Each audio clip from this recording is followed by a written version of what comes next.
Live.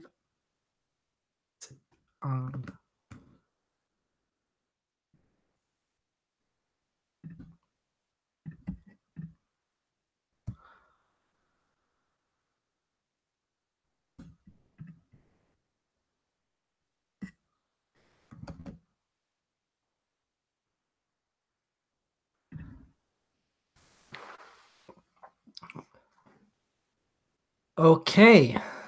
Hey everyone, the name is Erik Thor, and welcome to today's live stream, chill stream, questions and answers. Today I just want to talk about this past week, everything that's happened, everything going on. And just want to throw things back and forth, just want to hear you out, just hear what you've been up to, what you've been dealing with, thinking about. Yeah, whatever. I'm up for anything right now, really. So I just want to say, ding. I just want to say, so this week I decided to step up my work a bit. I've been producing like 2 videos every week. Now I want to do 5 videos every week. And there's a reason for that. There's a good reason for that and for why that's possible. Because of the donations that came in through Patreon in the past months, I was able to invest in this camera here, Canon EOS M100. And no, this is not a sponsored video. And I absolutely love it. I'm absolutely eating it up. And you know, what it allows me to do is it allows me to do vlogging on the go. It allows me to, when I'm out or when I have some spare time or lunch break, I can sneak away for a few minutes and I can make something. And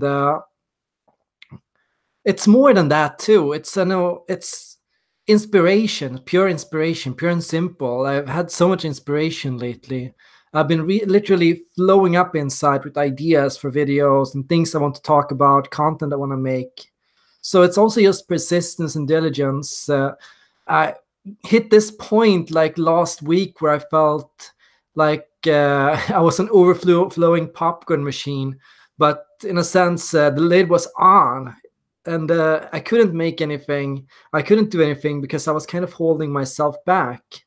So what I've tried to do is I've tried to become more outgoing and to share more of myself and to express myself more. You know, I often end up making a lot of videos, but then I end up cutting them short. Like last weekend on Saturday and Sunday, I made 4 videos and I ended up deleting all 4 of them. So I was in a mess. I was in a rut. I was so blocked. Nothing felt good. Nothing felt right. Nothing felt the way it should be. And it had to do with a lot of increased pressure. You know, over the past weeks, I felt a lot of increased pressure on myself to make things and to create things. So I had to kind of make sense of that pressure, and I had to I guess get over it and just create. Now what I'm looking for is like balance in this. So what I'm trying to do is I'm trying to devote an equal amount of time to theorizing and to making videos. Theorizing is one of the most fun things for me. You know, I carry a notebook around me everywhere I go, and I blog every day. I don't publish a lot of what I write. I have 1 million documents open in Google Docs. I have 150,000 unpublished drafts in on erikthor.com. And then I just run through these notebooks. I just buy these notebooks and I just go through them and I just fill them up with whatever crazy thoughts that I have in my head at any point of time. Just ideas for content, just thoughts, just anything I can think of. Just different things I want to do. I like using different colors. I like, it's kind of messed up. I don't have any organization in my notes. I tend to say I have a lot of organization inside, but I don't have a lot of organization in my notebooks. I have a lot of organization when I write articles, though. I love to systemize it, and I love to just put it together into piece by piece. But when I write, I just use keywords for everything. Everything I write down in notebooks is just a keyword, and then it's a theory. So I just want to say hi to Mangastar and hi to the vegan celiac. I'm late. I'm 3 minutes late. That's not late. Come on. 3 minutes, that's fashionable. So I already had gotten a few questions. I think there's issues with the stream. I think I had to restart my stream. So I've had some questions already, and one of them was, what is the trademark of demon feeling? And to me, demon, I don't use that word. I use the word rival or inferior function. I don't think of it as a demon because I feel that's a little extreme. But I do think of it as an inferior habit or a stressor. So it's quite clear to me when feeling is a stressor and thinking is a de-stressor. To me, I can see when my thinking friends at work have to deal with feeling how difficult it is for them and how demotivating it is for them. It's as if they feel pushed to do something they don't want to do.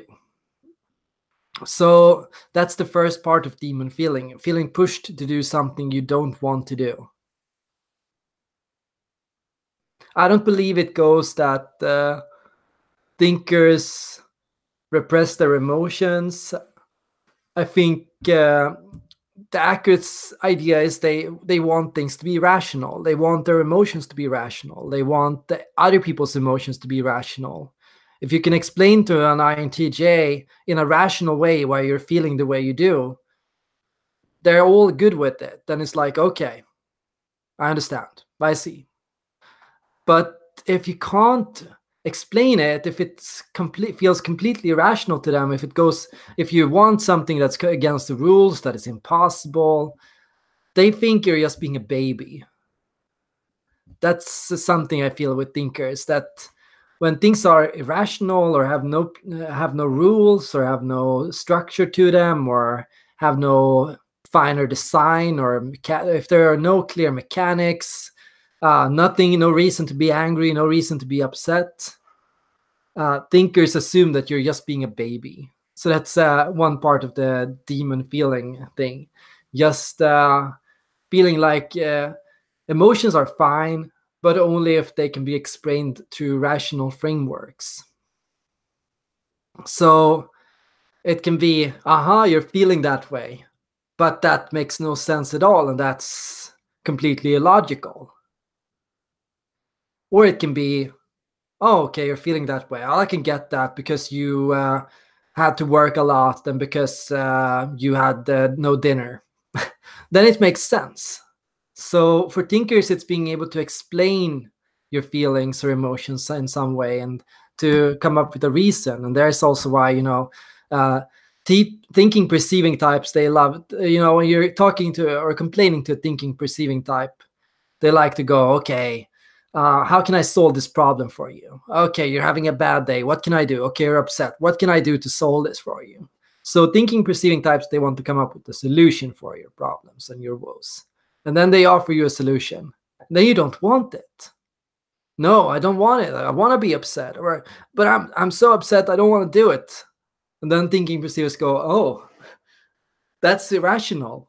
Why would you not want to do something about it? Why would you just want to be angry or just want to say you're upset? Why don't you want to do something about it? And that's the conflict. But I guess you can also come at it from the question or perspective of in themselves. Do thinkers have something repressed in themselves? Do they have emotions that they can't explain? Do they have experiences that feel irrational to them? Do they have things in them that go beyond what belongs in a system, or that they can come up with rules for, or can come up with solutions for? Do they have problems they can't deal with? I think the good example is, extroverted thinkers. I believe they have this credo that goes something like, if it doesn't work with force, it works with more force. So extroverted thinkers, they tend to believe in strength and power and solving a problem through force or push. Being able to push something, being able to get something through, just being able to force it, Okay, it doesn't work it didn't work when I said it the first time, so I'm gonna say it louder. Okay, it didn't fix the problem when I tried to punch in the nail the first time, so I'm gonna punch harder.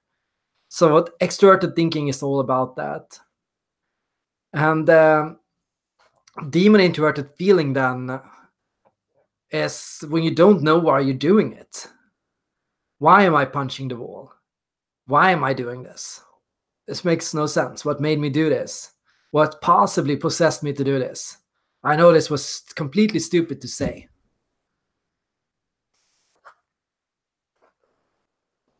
Why did I say it? I think to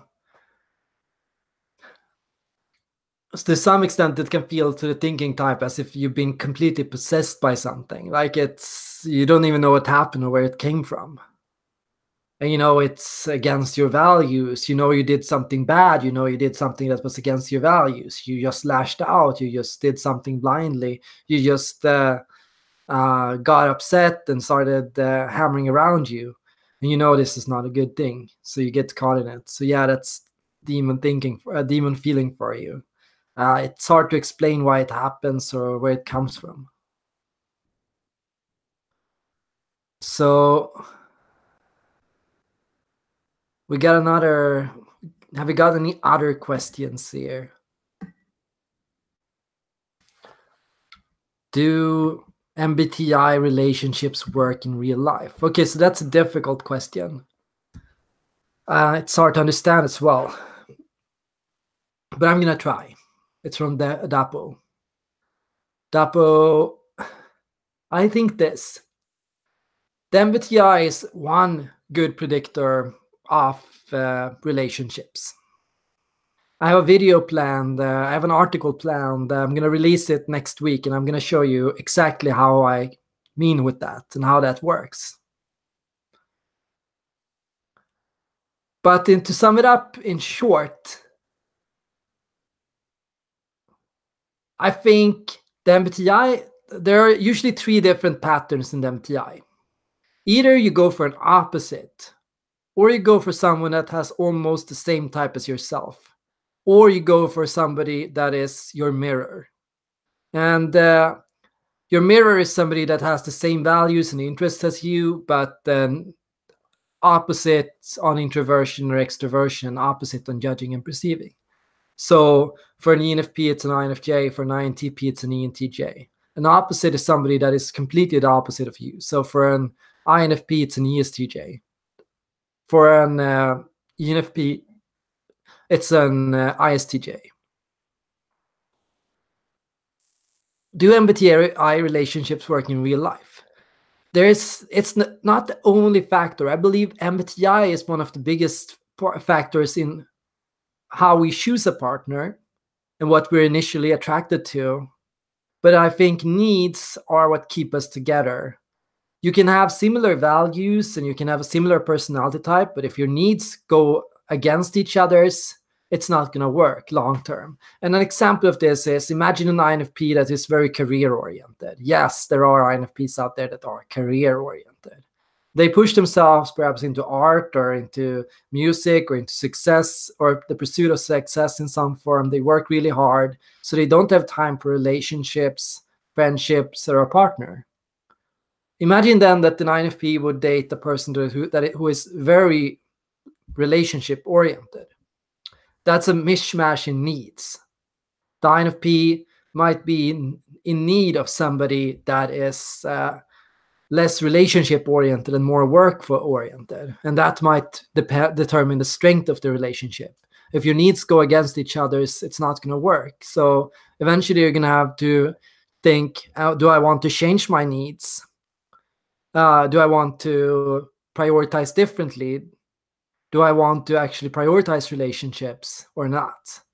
And that will make the doer difference in your relationship. So another question is, what would 2 healthy Enneagram 4s in a relationship have to look out for? Well, the good thing in the 4 relationship is the needs should be fairly similar. However, both types are going to be quite cautious, or both types are going to be very driven, self-driven.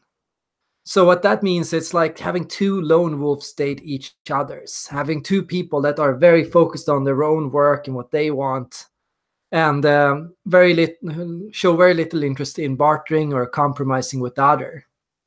And what can happen here, obviously, is you can be attracted to each other's for sharing similar values, but you can drift apart because your ambition and drive takes you elsewhere.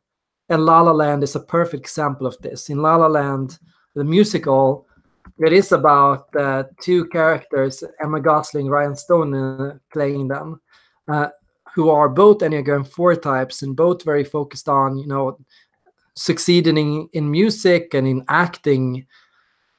And here, there is the attraction, there is the shared values. It's, oh, somebody wants what I want. It's a validation of having somebody meet your needs. But then it's the conflict between both getting so focused on their own needs and forgetting about and not seeing each other's. So to look out for, see each other's, pay attention to each other's, support each other's ambitions. Do we have any other good questions?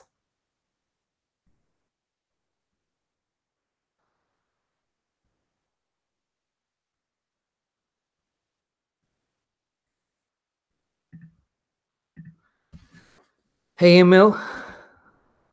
Oh yeah, that reminds me, Emil. I forgot to answer your question earlier. You were asking what books about neuroscience are good to read if you're interested in typology, and I assume you've already read Dario Nardi's books. Of course, they are not neuroscience, but they are a neuro spin on the MBTI. Other things I could recommend, other books on neuroscience. I feel there are no real good ones that touch on typology or psychology on a personality set level. There are a lot of really interesting finds in neuroscience regarding personality type. One regards outgoingness, and a lot of it focuses on neurochemicals.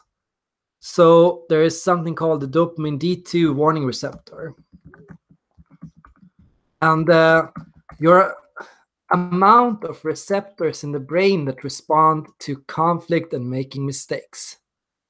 So the theory goes this: if you have a lot of dopamine D2 warning receptors in your brain, you respond more strongly to being wrong or making a mistake.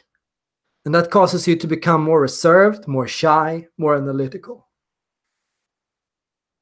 So having a lower amount of these warning receptors, that can make the difference between whether you are an outgoing type or not. So you can find a lot of studies on that. I think that one is in Susan Cain's book on introverts and extroverts, even though I don't think that has anything to do with whether you're an introvert or an extrovert or not. That's one of the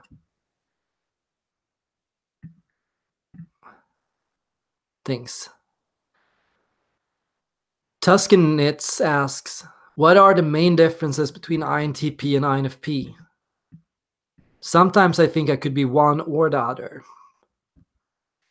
Well, what separates the two at heart when self-actualized, and of course most of us are not self-actualized, but if we were, is conscientiousness versus really intelligence in the stereotypical sense. So the INFP is motivated by doing the right thing. So they see countless different options and alternatives. They introspect, they think, why am I doing this? They need a motivation for what they do. They need to explain to themselves why it's important. Then you need to think, is it honest? Am I authentic? Is this real? Is this true? Truth is very important to an INFP. And to the INTP, it's intelligence. There are multiple options. Which one is better than the other? Which one is smarter? Which one will do better? Which one can I count on more? It's analyzing different ways you can do something. It's seeing different methods. It's thinking about something scientifically. It's employing some kind of mechanics to figure something out. It is trying to come up with a logical principle for something, for how it works. The INFP personality type values feeling. The INTP values thinking. That means the INFP is an introverted feeler. The INTP is an introverted thinker. That means the INFP is a feeling perceiver. The thinking perceiver is a thinking perceiver. So, in short, the difference is the INTP likes to barter and argue. The INFP believes there is only one right answer, only something that is the truth. So argument is not for the INFP. The INFP just wants to do and say what's right and what feels right. Bartering and trading, that's not for the INFP.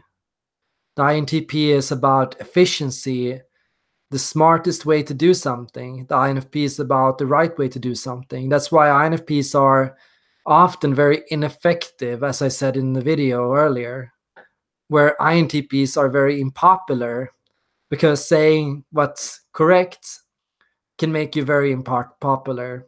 Wanting to do things right and being highly conscientious can make you very slow and can make things take longer time than necessary. I hope that helps.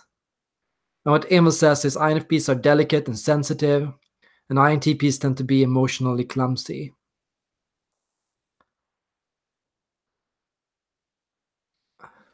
What's the difference between INTJ and INFJ? The INTJ is a strategist at heart. The INFJ has no sense for strategy. That's something I just noticed that I feel rings so true to me, at least. I feel as an INFJ, I have a passion that side. I am able to do and say what's right and what I believe in and to go for that, even if it's not the right thing to say in the moment, even if strategically I should wait or I should hold my breath or not say anything. The INTJ is in many ways an architect, where the INFJ is a community spirit. So often what you find is the INFJ is focused on fairness and justice as a concept. So INFJs want to spread justice and want to spread fairness and want to say what's fair and want to be fair with others. They want to make other people feel understood and they want to handle things with tact. The INTJ can get sometimes a little brutish or pushy. They can say things and then not realize that they accidentally went too far or accidentally hurt someone's feelings.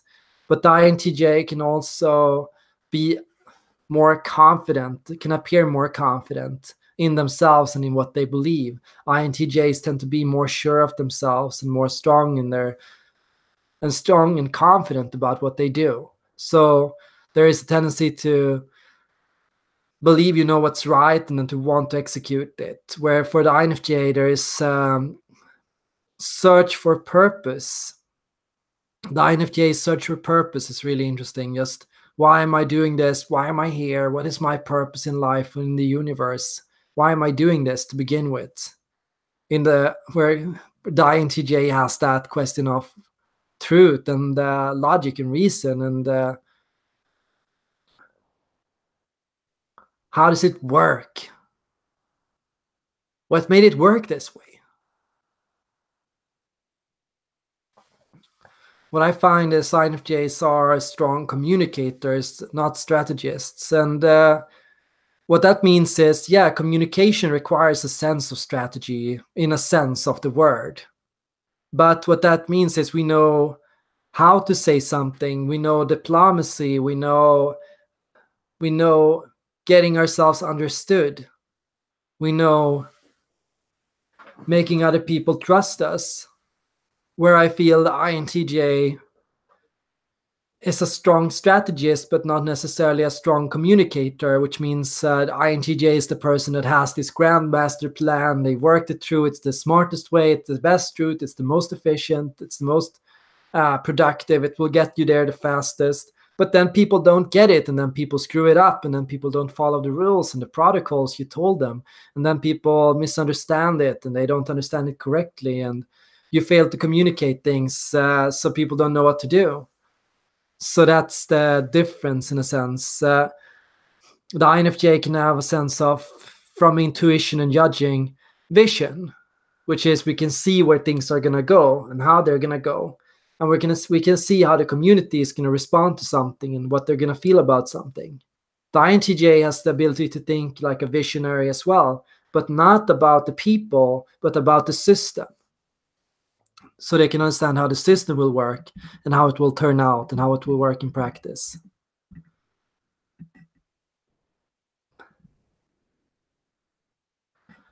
The vegan celiac asks about tri-types. The tri-types are very valid. What I believe is no person is one Enneagram type. No person is just a helper. Because being a helper just applies to certain situations. Being a helper doesn't say anything about your ideas or dreams or where you want to go in life. It doesn't say anything about whether you're a sage or a seeker. It doesn't say anything about if you're restless or if you're traditional. It doesn't say anything about if you are focused on people or if you are focused on one particular partner. Are you a social type or are you a sexual type? Are you a peacemaker or are you something else? So the tri-types, they give and add dimensions. Just as no person is just an introverted feeling type, they're either an introverted feeling type like an INFJ or an INFP or an ISFP or an ISFJ. Or what I'm saying is the Enneagram, the singular Enneagram, like Enneagram 1 or 2, is just like a cognitive function. It's just a cognitive function on its own. But you have an Enneagram personality type or an archetype, and that's a combination of different Enneagrams. And you can read all about them on my website. I've started to write them all up. You can learn about loading the website. Right. So you can learn about all the different characters on my website at erikthor.com. There's the adventurers, there's the researchers, there's the mystics. Yeah, that's just how I started to explore them. It's a lot of work in progress, but it's my description of tri-types.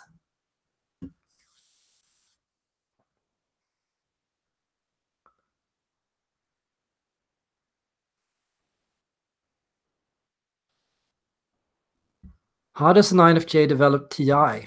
How does this contrast to TE? 1 second.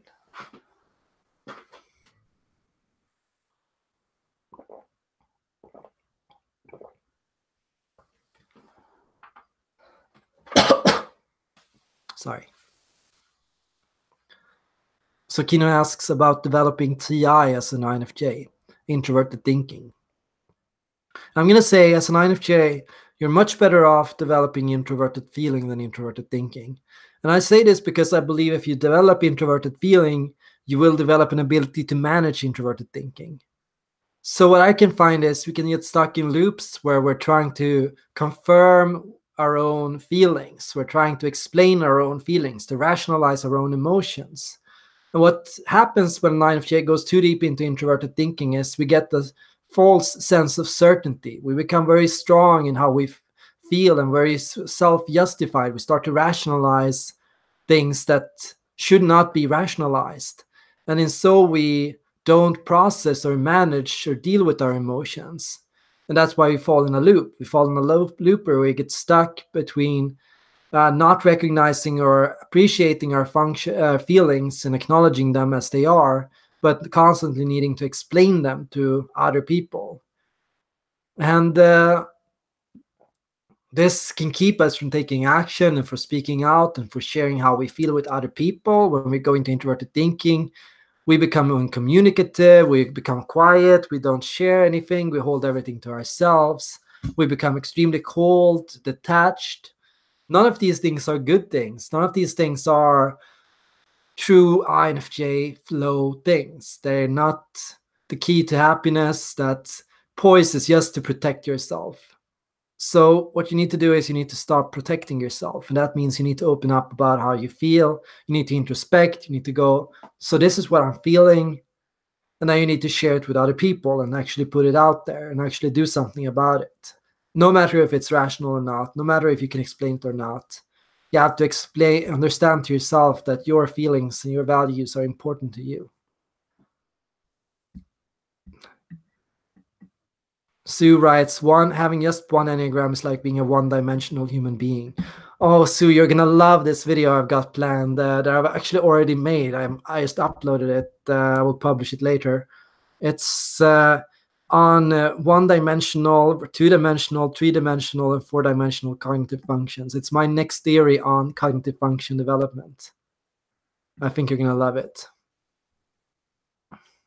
It's exactly like you say. You nailed it. Rayan asks, do you have any advice to an INFP type 4 on not being constantly demotivated and down? Well, the first advice I can give to you is the same as with INFJ, introverted feeling. That's your start. Take some time to yourself. Go somewhere where you can have privacy, where you can think. Listen to yourself. Ask yourself questions. What am I feeling? What am I going through? Who am I? What is my purpose? Why am I here? Work on that first and foremost. That just get that strength of resolving what you know. And then work on translating that to a drive. So what you need to develop here is honesty and authenticity. INFPs don't start out naturally honest, but that's what they value. That's what they want. That's what an INFP in flow who is motivated is. An INFP who can learn to agree with themselves and their emotions and their feelings and not put themselves down can integrate themselves and grow to another level of consciousness. So what you're looking at as a type 4 INFP is agreeing with yourself and how you feel, not putting yourself down, not criticizing yourself, but agreeing with yourself. Yes, I am feeling sad. Yes, I want to be an artist. Yes, this is important to me. Yes, I want to do music. Yes, I want to get this job. Yes, I want these things. Agree with yourself. That's very important. Agree with yourself, how you feel, and just recognize this is important to you. And then think, okay,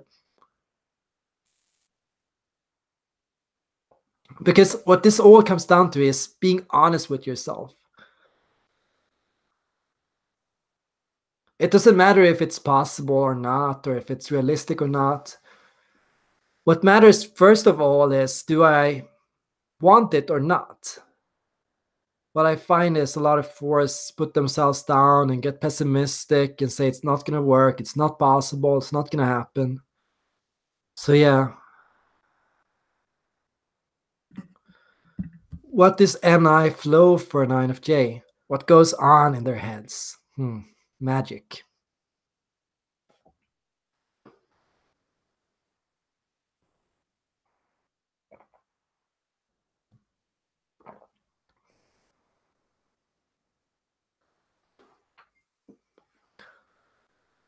NI flow is just a theoretical dreamland. It's like living inside a mind palace. It's just ideas. It's just seeing. It's just vision. It's just perception, like pure internal abstract perception. It's just holding an idea in your head for a longer time, just seeing it, just understanding it from multiple perspectives, just thinking about it, just starting to describe it, starting to understand it. Sorry. It's just truly being inside your own head, or truly being inside your own head space. It feels like being in space. It feels like, you're just floating around and you're just almost unreachable. Yeah, that's when people start going, hello, Erik, to Erik. What's happening in there? That's NI flow.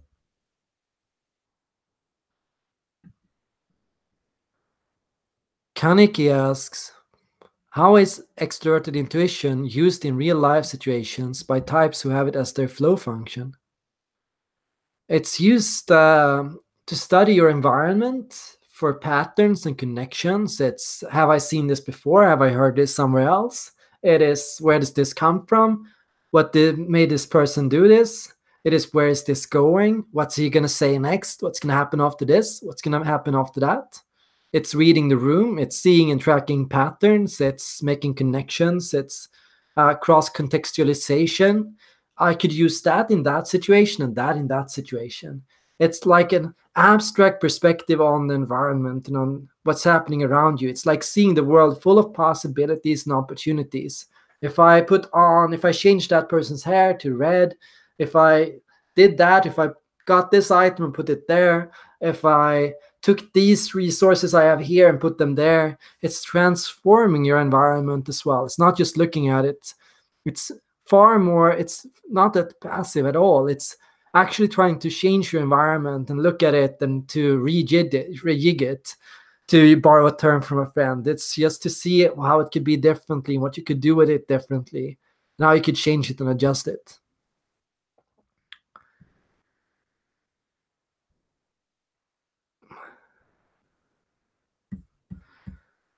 Do we have any other questions?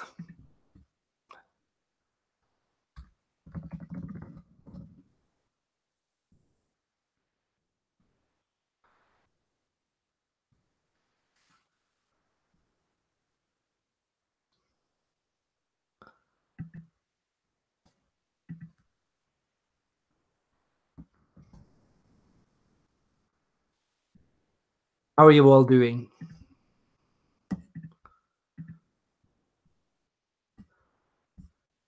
Where are you from? What's happening where you live?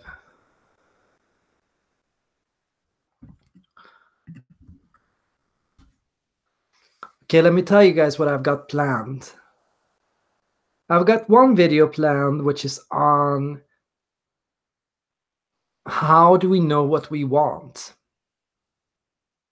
And it relates to developing introverted thinking, introverted feeling, extroverted thinking, extroverted feeling. And it relates to Enneagram 8, 9, and 1. I got one video planned on the ENFP and INFJ relationship, and this is a video request. I got this request from one of my patrons. If you donate $20 on Patreon, you can request your own video. So you can request an article or video, and then I will make it for you. I can make it anonymous or I can make it public. It's all up to you. But I accept any kind of video requests. You can do typings. You can send in a video to me to be typed. And if you just pledge $20, you can remove the pledge immediately afterwards. I'll look at it. I'll take care of it. No worries. Then I got another video on cognitive function development, and I love that one. I'm really happy about that one. It's my first draft on a theory that can help us understand cognitive function development. Then I have one video on ENFPs. It's why ENFPs feel chaotic and unsteady a lot of the time. The number one complaint I get from ENFPs is like consistency and stability and the lack of it. Just always feeling like your life is shaky. You don't know where you're going, how you're going to get there, what's happening. Angelica says, hi, I hope I'm not late. No, you're perfectly on time. The vegan celiac says, I have no idea whether I'm an ENFP or INFP, honestly. My flow state is going outside, listening to music, thinking about all the different connections in the books I write. Is that NE or FI flow? Vegan, my best advice to you, I think, is thinking about if it's philosophy or if it's patterns. Thinking about if you want to explain the world or if you want to figure it out. So often what I feel is the ENFP eventually gets tired of theory. They get tired of just dreaming about something. They want something to happen. So what I get with my ENFP partner is constantly that So where are we going to go, actually? So what are we going to do next? So where are we headed? Of course, theory can be nice. And of course, you can think about things. And of course, you can be happy for a while. You're sitting down. But eventually, there is this need for opportunity. There are opportunities there. Should we go for it? Should we check it out? ENFPs are gatherers. So what they do is they constantly bring new possibilities on your table. INFPs, they are advisors. So they are happy just giving feedback and explaining and understanding and thinking about something. They don't need to necessarily go in and experience it. You say you're very action oriented and you don't want to talk forever. I want to do, and I'm quite forceful in that. Well, that's good. That sounds very good. No, I think introverted intuition to an ENFP can appear sometimes trivial or like a waste of time, so that can always be difficult. Tuscan is from Seattle, working from home. Wow, that sounds great. I want to visit Seattle sometime. And Sarah is from Kentucky. Oh, most of my viewers are from America. I live in Amsterdam. I don't know. I'm from Sweden. I live in Amsterdam. But and I make content for everyone. But I do find that more than 50% of everyone who tunes in is an American. Sen asks, how does an INTJ deal with lack of trust in relationships? Sometimes the mind races at hyper speed when jumping to conclusions. Also, in your opinion, how can an INTJ live optimally? Sorry, I missed this question at first. So, I think I've noticed that INTJs struggle with lack of trust. I've noticed that this is an issue for INTJs. And let me tell you why I think this is the case. I think it is because INTJs can't explain rationally why the other person would be loyal to them. They can't explain rationally why another person would be kind to them, why another person would do something just out of nicety. The INTJ has a tendency to assume everyone does everything for a motive, for ulterior motives, out of selfish gain. I think that's something INTJs struggle with. Can people be genuinely nice? Can they actually do something just because they want to, just because they like to, just because they find it nice? So I think this goes away when an INTJ can explain this and can come up with an explanation for themselves for this. I think it's a difficulty until you've been able to explain it. So what you need to do is you need to understand, rationally speaking, why other people like you and what it is to like about you. And I think that can be very difficult, actually. Especially when you have developed confidence in yourself and understanding yourself.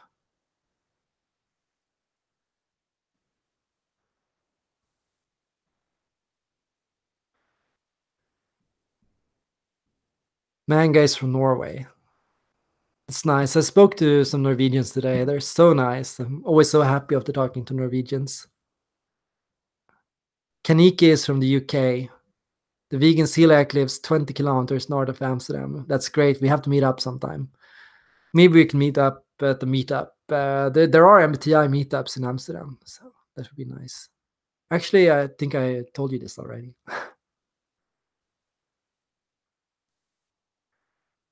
Angelica is a South American from Colombia. Not Colombia. That's an state located. Oh, yeah. Manga says the self-explanation can also go horribly wrong. We're talking relationship contract. Yeah, I think sometimes I actually see this happen. People fall into contracts to define it, but then they know it doesn't work, and then they know they can't enforce the contract, and then people break the contract sometimes. Yeah, it's a mess.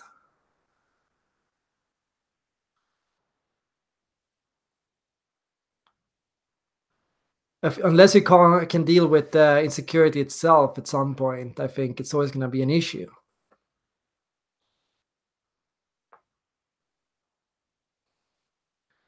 I work with something, and this is a very INFJ thing to say, I think, and that is, it doesn't matter to me if another person will eventually lie to me or deceive me. Well, of course it does. It does matter if people hurt me or cheat on me or do something that I couldn't expect or that I didn't think of. But it doesn't hurt less because I knew it would happen. It wouldn't help me any more to say I told you so to myself. It wouldn't help me to say I knew the warning signs and I planned against it and I thought about it. You can't plan against everything. It's impossible. You can only focus on yourself. What kind of a person do I want to be? Do I want to be somebody who is suspicious? Do I want to be somebody that questions my partner's every move? Do I want to be the person that doesn't trust? And no, I don't want to be that kind of person. And that's what makes the decision easier for me. Just focusing on what I want to be and who I want to do, what I want to achieve, and what kind of a person I want to work towards becoming. Maybe that can help. I don't know.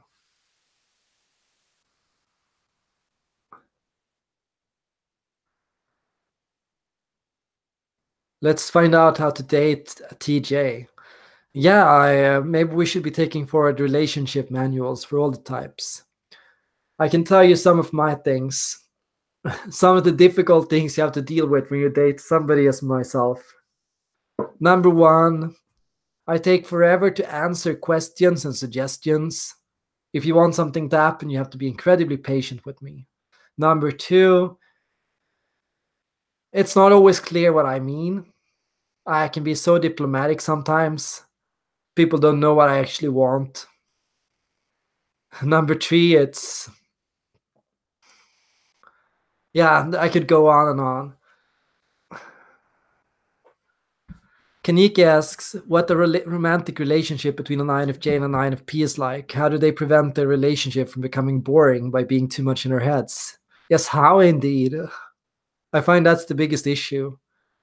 I have been interested in INFPs, but it's never led to a relationship. It stayed on a theoretical level. It hasn't never actually happened. And I think that's the issue for most people in this situation. It's like an interesting possibility that doesn't ever happen. So the only solution here is be vulnerable, go outside your comfort zone, and place yourself and the other person in challenging and scary situations for both of you. Talk with each other. What would be scary for you? What would you do if you would do something that you were afraid of or dreamt of but haven't done yet? I think if you're both introverts, make a deal with each other to let your environment act as the extroverted. So just go out together, just go to places together, just constantly remind each other to get that energy and to face that push together, because you can be amazing supports for each other. So I think an INFJ and an INFP can be a great couple, but you need to have that push from somewhere. So you need to make sure you get it together. And if you're both introverts, well, that means you can support each other while you're out there on the field. When you're at the party, when you're going there, when you're going out speaking publicly, when you're doing something scary for you, then an INFP can help you balance yourself out and can be a pillar of support.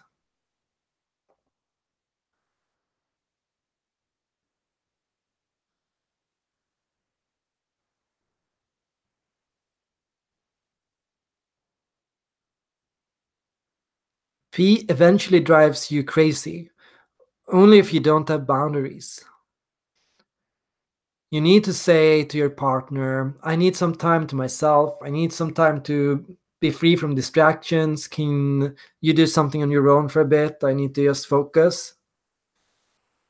If you can have like just that hour to yourself once every 2-3 days, if you can have it like that time where you can just think, or if you can just get focus and if you can free yourself from distractions, P is not going to drive you crazy. Actually, P is going to free you. It's going to keep you from getting obsessive. It's going to be like a reminder that there are things happening right now that are good and fun and important. while you're working towards a long-term goal 10 years into the future, the P personality type can say, what about today? What about tomorrow? I see you're getting too stressed or worked up over this. Because, an NJ can get into this tunnel vision mode where we're only working towards it, but we're not getting any satisfaction. We're not getting any stimulus, no rewards, nothing tangible. And then P can really give you something. And you say in 20 or 30 years. So maybe when I'm 50, an INFJ perceiver will not be a good partner for me. Yeah, that's possible. Of course, I can't say anything about that.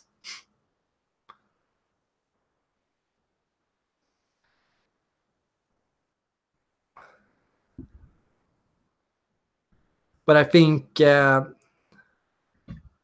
older you get, the better you become at managing challenge from outside, energy from others. I feel like I'm learning to become an ENFP. It's like I'm in ENFP school. As an INFJ, I live in theories and I want to understand everything and I want to have an explanation for everything. And I'm slowly learning to actually go out and test my theories and beliefs and ideas and actually experience things. And my ENFP definitely helps me with that.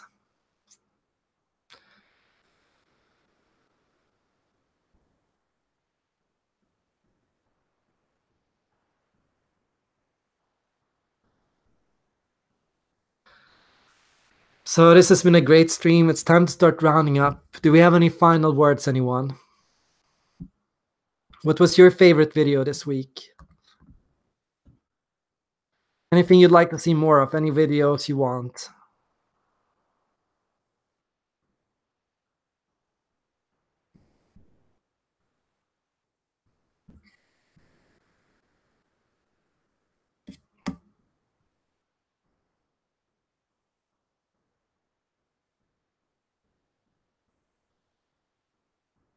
I have nothing to hide. I just have nothing I want you to see. Do you think it's an unhealthy way of thinking? No, I like that. I believe great things can blossom in privacy. When we feel watched, our thinking also becomes more shallow. The more watched we feel, the less intuitive it becomes. When you're out on the street walking around other people, you can become very self-conscious of how you're walking and what you're doing, and it can cause you to be very stereotypical in your emotions. It can cause you to try to walk normally, to act normally. That normalcy keeps you from being creative and from having good ideas. Privacy is also where an idea can develop, so it can start out as something really stupid. And if you share it too early, it might stay stupid, but if you let it develop slowly and carefully, it can be something amazing. So do process. Do take your time to think.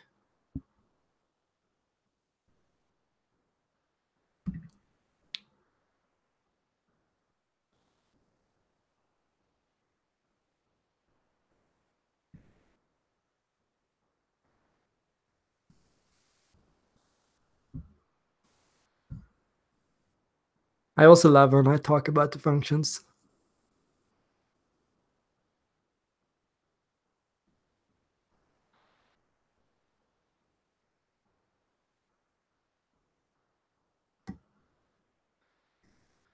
It's not definitely a no with the sensor. I think I've had some great fun with the ESFPs, not necessarily as partners, but as friends. Their playfulness is really fun and inspiring. I really, really like ISFJs. I really feel like I always genuinely like ISFJs. I made some great friendship with ISFJs.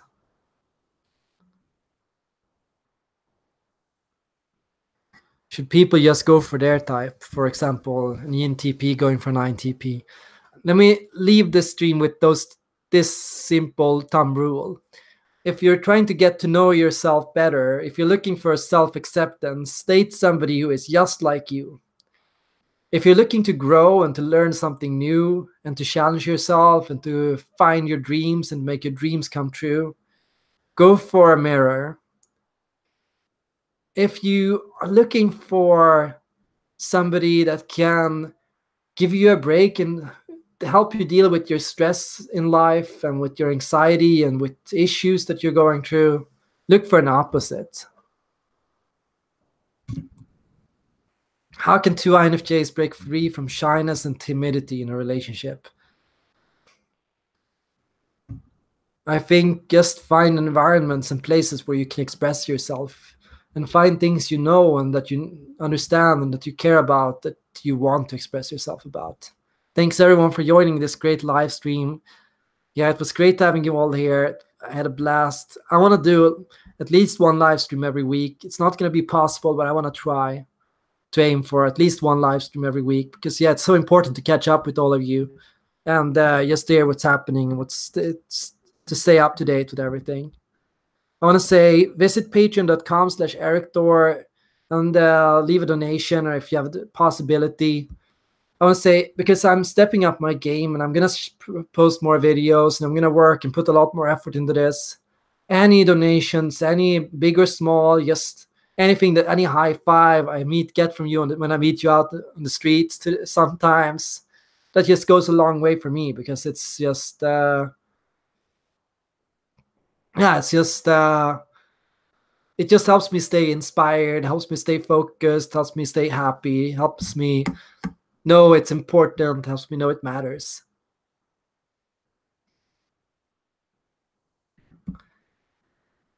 So have a nice weekend, everyone, and see you guys in the next video.